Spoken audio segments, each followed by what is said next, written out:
couvre-feu, c'est le numéro 9 déjà. Juste pour vous refaire une petite présentation, donc je suis Priscille Livenet, je travaille dans le transport et la logistique, mais je suis aussi blogueuse et podcasteuse sur une chaîne qui s'appelle Productiview. J'ai lancé il y a quelques semaines maintenant ces rendez-vous au couvre-feu dans le but de faire connaître des personnes qui sont dans mon réseau professionnel. Et aujourd'hui, je reçois Rémi Mourier. Bonsoir. Bonsoir Priscille. Alors, Rémi, on s'est connus il y a quelques années. On travaillait ensemble dans la même entreprise de transport et de logistique. Et il a complètement changé de vie il y a 3 ans maintenant. Et il va nous expliquer, puisque Rémi a ouvert une recyclerie. Rémi, nous t'écoutons. Présente-toi un petit peu et dis-nous tout. Eh bien, comme tu l'as dit, donc après 10 années passées dans le transport, j'ai décidé de changer de cap complètement et de chercher un travail un petit peu social, un petit peu environnemental. Et un des projets qui se prêtait bien à ça, c'était de monter une recyclerie. Il n'y en avait pas sur mon territoire, donc c'était l'occasion de se lancer là-dedans. Et dans quelle région? On est dans l'Ain, donc les recycleries, c'est plutôt par communauté de communes, donc communauté de communes de la plaine de l'Ain, D'accord, qui est assez connue. très bien. Alors, raconte-nous un petit peu la genèse de ce projet, comment ça t'est venu, et puis un peu le cheminement. Eh bien, c'est l'histoire de deux projets qui se rejoignent en fait. Puisque en mai 2017 à peu près, j'ai eu l'idée, je suis dans une autre assoce, un Fab Lab exactement, et on fait un peu d'électronique, et je me dis, mais c'est quand même dommage d'acheter nos pièces en Chine alors qu'elles sont présentes dans nos déchetteries. On discute de recyclerie et je me dis, mais c'est ça que je vais faire. Voilà. Il me pousse, il me donne pas mal de contacts sur la mairie et la communauté de communes. Je prends contact avec eux et ils me disent, mais non, mais en fait, on a déjà ce projet-là depuis plusieurs années. On vient de trouver un prestataire qui va le faire. Et ni une ni deux, je mets un peu le pied dans la porte quand même j'insiste pour avoir le contact du gars.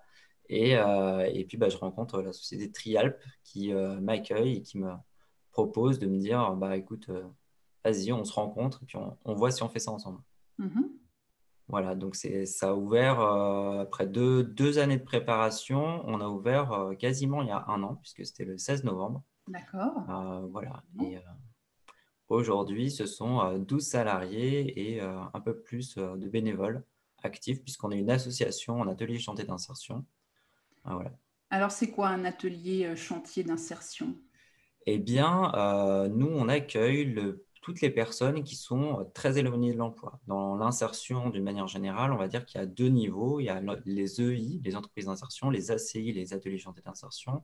Et sans trop rentrer dans le détail, on va dire qu'il y a les personnes qui ont juste plus de 2 ans de chômage, et quel que soit leur statut, et qui rentrent plutôt dans le terme de l'EI. Et dans le cadre de l'ACI, nous, on reçoit plutôt des personnes qui ont un décrochage social, euh, même si c'est parfois moins de 2 ans. Et là, vraiment, on les accompagne pendant 8 mois sur toute la partie, le socle de la vie, en fait, hein. Ça peut être l'habitat, la mobilité, la santé, la gestion de l'argent, etc. Et donc, voilà. Donc, et puis après, au bout de 8 mois, on les accompagne sur la partie professionnelle. Mais le gros du travail, ça reste quand même la recyclerie. Simplement, on n'a pas tout à fait les mêmes attentes en termes de productivité. Mhm.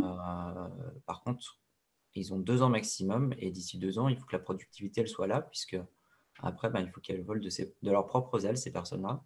Et D'accord. donc, du coup, si elles ne sont pas prêtes, ça retombe du nid d'encore plus haut, donc c'est moins drôle. Voilà. Mhm. L'objectif, c'est vraiment de les préparer pour ça. Donc, au-delà du travail qu'elles font dans la recyclerie, si j'entends bien, tu les accompagnes aussi à un niveau social. Tout à Hein, tu fait. parlais de logement, de finances. Mm. Donc, c'est pas juste leur donner une occupation, et C'est ça.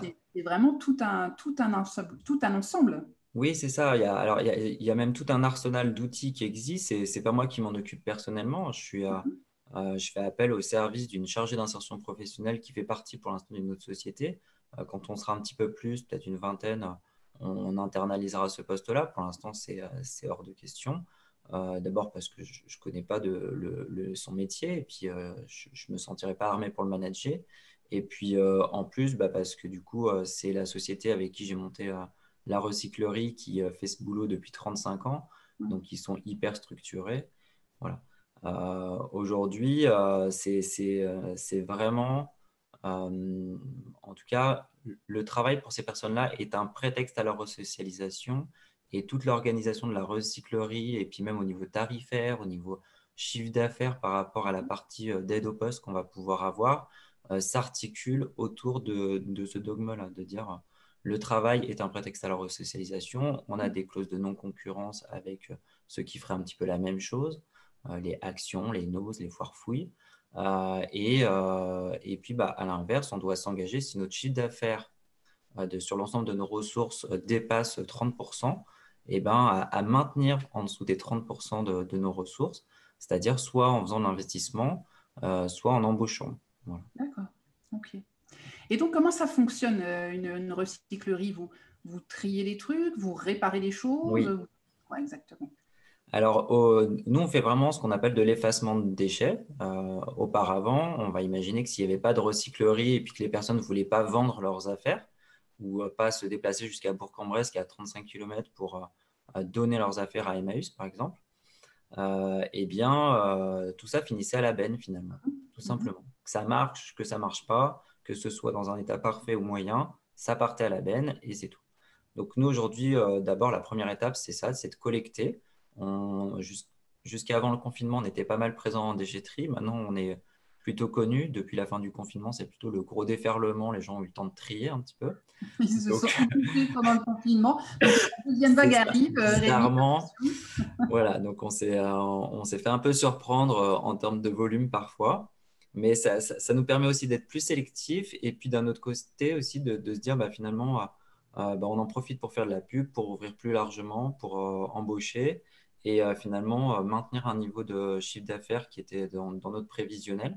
On est même Mhm. toujours en avance, puisque à cette époque, on avait prévu d'être 10 et on est 12. Voilà. Donc, c'est plutôt pas mal.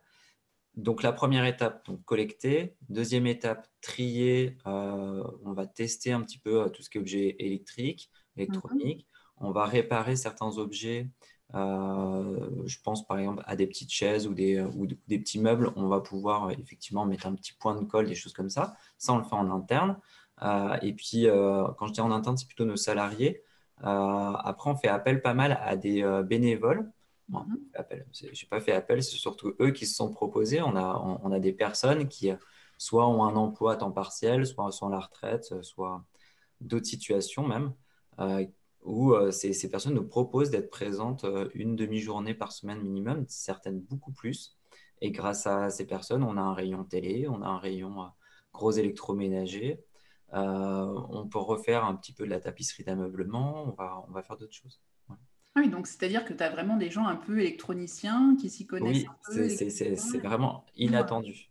qui sont capables donc de réparer, pas juste un petit point de colle comme tu as dit tout à l'heure, mais C'est vraiment ça, du matériel c'est ça. électronique. Et puis, parce que c'est vrai que parfois c'est juste un petit connecteur qui Mm, est soudé, un petit machin tout bête, et puis un petit c'est bouton ça. qui ne marche plus, et puis voilà, on met à la Voilà. benne. Et puis après, donc ensuite, on vend tous ces objets. Donc, on Mhm. a un espace de vente de 350 mètres carrés.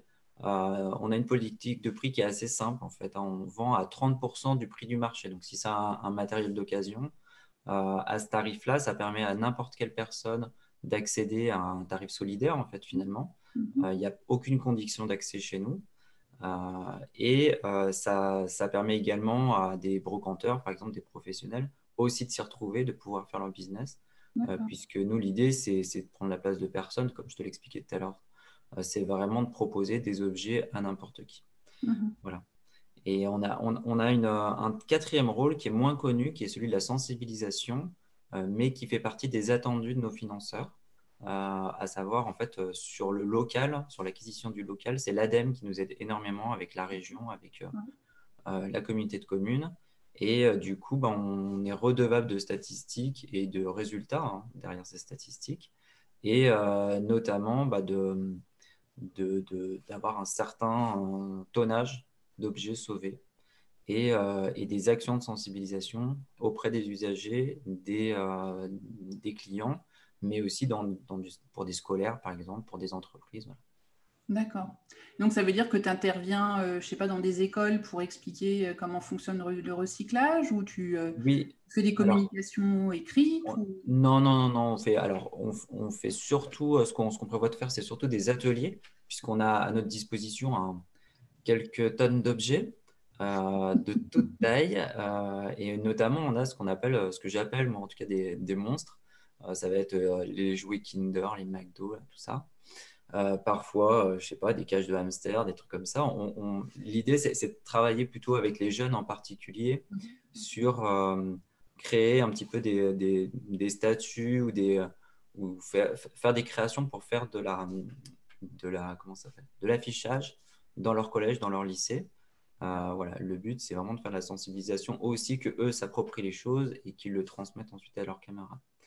Bien. Euh, mais après, on a d'autres actions. Par exemple, de plus en plus, on est sollicité pour du team building.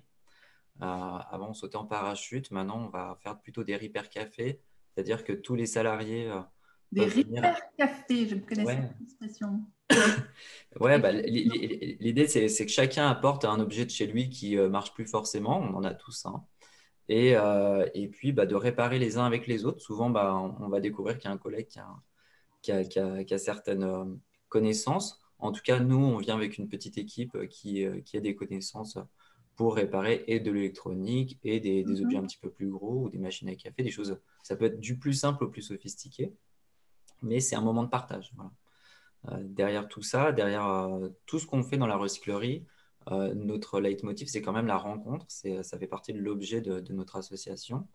Euh, donc voilà, dans nos statuts, ce qu'on veut susciter, ce qu'on veut provoquer, c'est à la fois une relocalisation, travailler avec Mhm. les personnes pour dire, bah oui, c'est possible d'avoir des objets en local finalement par le réemploi, mais c'est aussi l'occasion de rencontrer des personnes qu'on ne rencontrerait pas autrement. Souvent, on a des personnes de différents horizons qui se retrouvent autour d'un objet qui disent, ah mais c'est quoi ça? Et puis alors, il y a une petite vieille qui dit, ah, mais si, mais à l'époque, on faisait ça, mais c'est génial, mais c'est tout simple, mais pourquoi est-ce qu'on n'a plus ça? Et voilà. Et là, c'est des moments de bonheur un petit peu D'accord. improbables.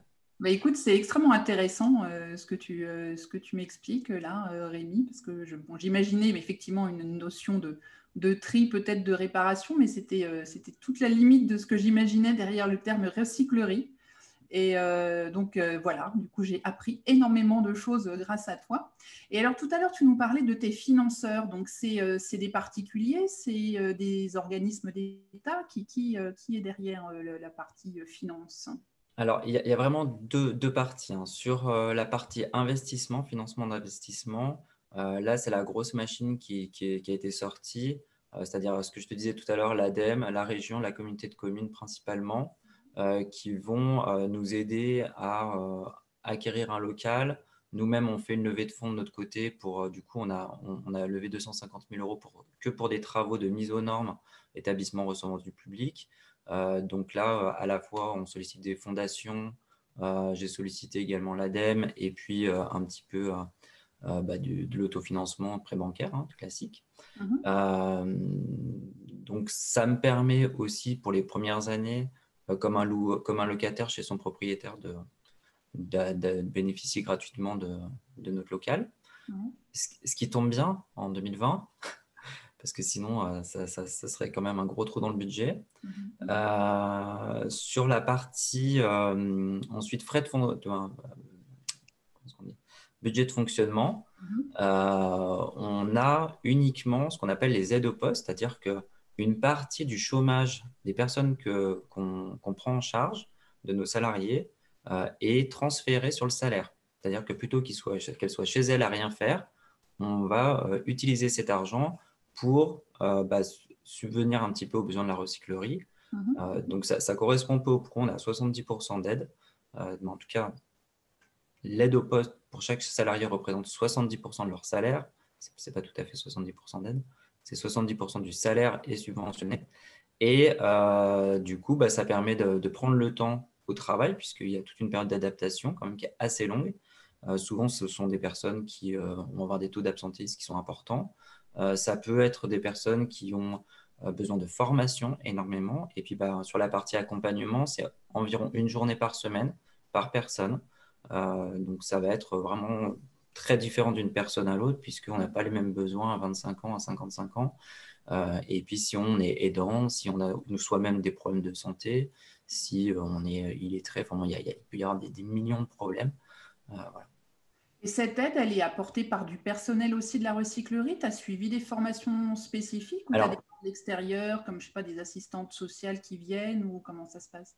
Alors, moi-même, j'ai suivi une petite formation. C'est vrai que j'avais déjà un bagage de manager qui était important et puis de gestionnaire aussi. Donc là-dessus, c'était pas trop compliqué pour moi. Et puis, on va dire que j'ai un environnement social, familial qui est déjà assez étoffé. Donc, je découvre pas tout non plus. Mais ouais, une petite formation d'une semaine. Donc, c'est pas démentiel.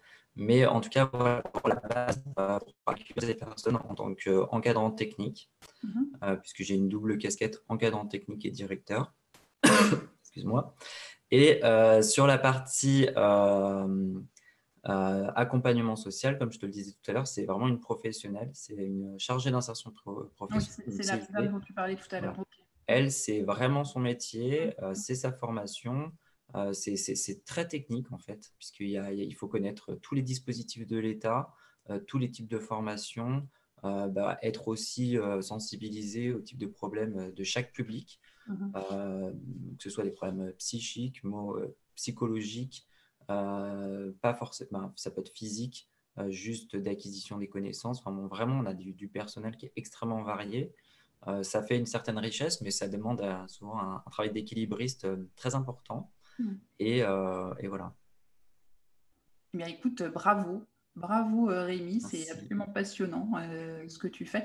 Et alors, si parmi les personnes qui nous écoutent, certains seraient intéressés pour se lancer dans une activité un peu similaire à la tienne, quel conseil tu pourrais leur donner? Où s'adresser, par exemple? Comment s'y prendre? Eh bien, d'abord, il faut savoir que monter une recyclerie, c'est pas du tout extraordinaire, hein. Moi, je pense que j'ai monté entre la 250e et la 300e en France. C'est Mhm. quelque chose qui est très encadré. En tout cas, c'était très encadré ces dernières années par l'ADEME. Là, ils sont en train de lever un peu le pied. Ils vont, je pense, passer la main pas mal aux régions. Mais en tout cas, il y a un énorme besoin de créer des recycleries sur chaque territoire. Mhm. Chaque territoire, donc c'est de la responsabilité des métropoles, des communautés de communes des communautés d'agglomération.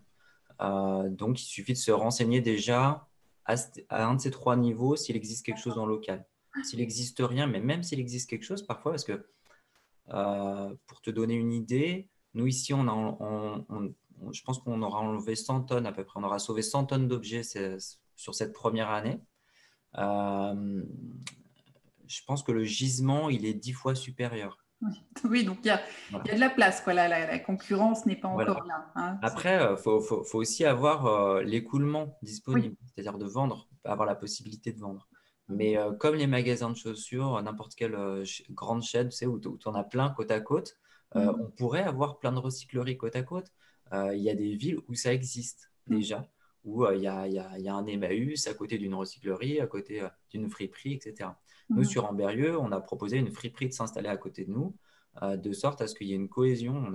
On a le Secours populaire voilà, donc du coup, les gens peuvent faire leurs courses solidaires dans le même périmètre. Et puis même quand ils sont en train de faire le grand tri chez eux et qu'ils veulent se débarrasser, C'est ils peuvent ça, aussi tout sortir au même endroit. Ils n'ont pas besoin de faire le tour de la région. exactement. Mm. Voilà, donc ça, c'est le premier point. L'ADEME, et puis ensuite voir au niveau de son territoire ce qui existe. Mais ensuite, une fois qu'on sait qu'il n'y a rien ou qu'il y a en tout cas la possibilité de créer quelque chose, effectivement, il y a un accompagnement en 4 étapes par l'ADEME qui est de faire un diagnostic territorial, de faire une étude de faisabilité avec un cabinet externe. Donc là, il y a environ une enveloppe de 30 000 euros qui est bloquée. C'est un gros truc. Et ensuite, petit à petit, les partenaires externes vont se greffer. On va faire un comité de pilotage. Donc là, on a tous les échelons du local jusqu'au régional sur la partie environnementale. Mhm. Donc l'ADEME, évidemment, mais le service environnemental du département, de la région, et peut-être d'autres échelons plus locaux. Et puis la même sur la partie sociale. Donc là, on va avoir la Directe, Pôle emploi, la mission locale, Cap emploi. Enfin, là, ça devient la nébuleuse de ouf.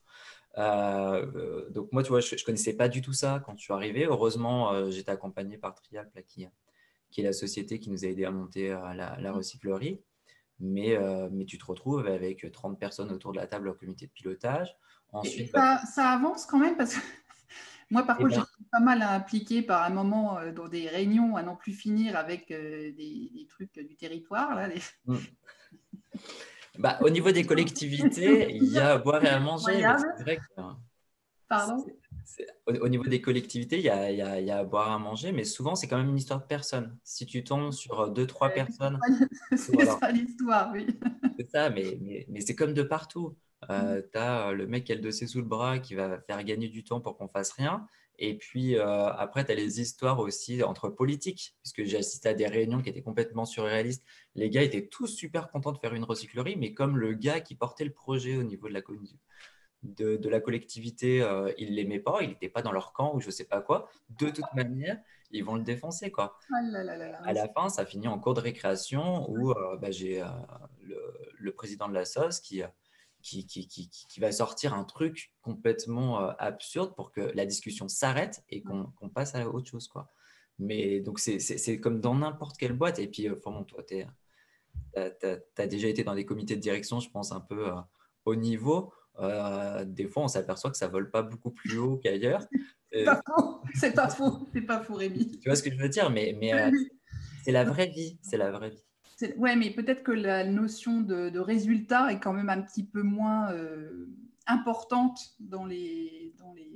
je sais pas comment on dit, les communautés Ça dépend territoriales. parce qu'effectivement, on est quand même sur des gros budgets. Quand nous, ils ont sorti quand même 500 000 euros pour le local, je pense à peu près 100 000 euros. Après, ils nous ont fait quelques travaux extérieurs. Et puis moi, j'ai mis 250 000. Donc, on est quand même sur un projet Un gros budget, oui. qui est proche du million. Ouais. Derrière ça, bon, il faut quand même justifier de manière extrêmement précise.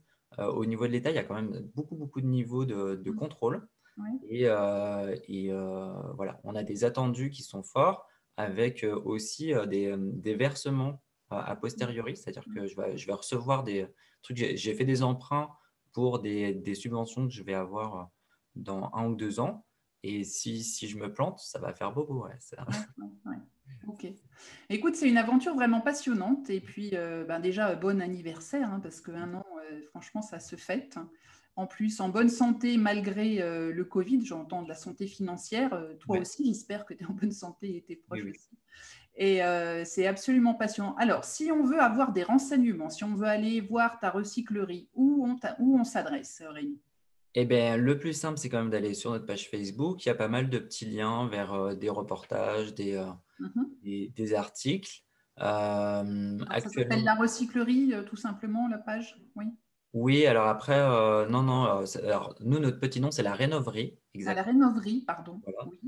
Les recycleries, donc comme je te disais, il y en a quelques-unes en France. Oui. Par contre, effectivement, nous, notre nom propre, c'est la Rénoverie. Donc, larénoverie.fr. On a une page Facebook Recyclerie La Rénoverie, une page LinkedIn où Mhm. c'est plutôt les gens qui prennent contact avec moi que moi qui poste pour l'instant. Comme je te disais, je ne suis pas toujours très présent. Et puis après, on publie de plus en plus sur Instagram. Pour les personnes qui sont en local, on a un groupe où en fait, tout ce qu'on ne met pas en magasin est photographié et proposé sur un groupe Facebook qui s'appelle Conso Durable en Berrieux D'accord. et qu'on aimerait transformer assez rapidement, je pense, en magasin et en drive du coup. Un Directement. click and collect, en gros, Yes. presque ça. Mais c'est un travail de fou parce que du coup, nous, on n'a pas deux objets pareils, donc il faut prendre des milliers d'objets en photo, les dimensions, le poids, et puis mettre un prix, tout ça sur la photo, quoi. Donc, Ouais. C'est un métier à temps plein. c'est ça. Merci mille fois, Rémi. Donc, je mettrai Merci à toi.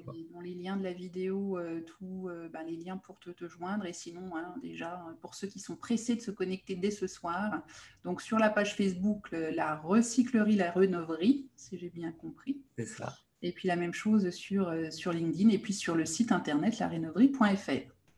Merci beaucoup, Priscille. Merci à toi, Rémi. Merci à vous de nous avoir suivis. Et puis, on se retrouve très prochainement pour un nouveau rendez-vous au couvre-feu. Bye bye. Bye bye.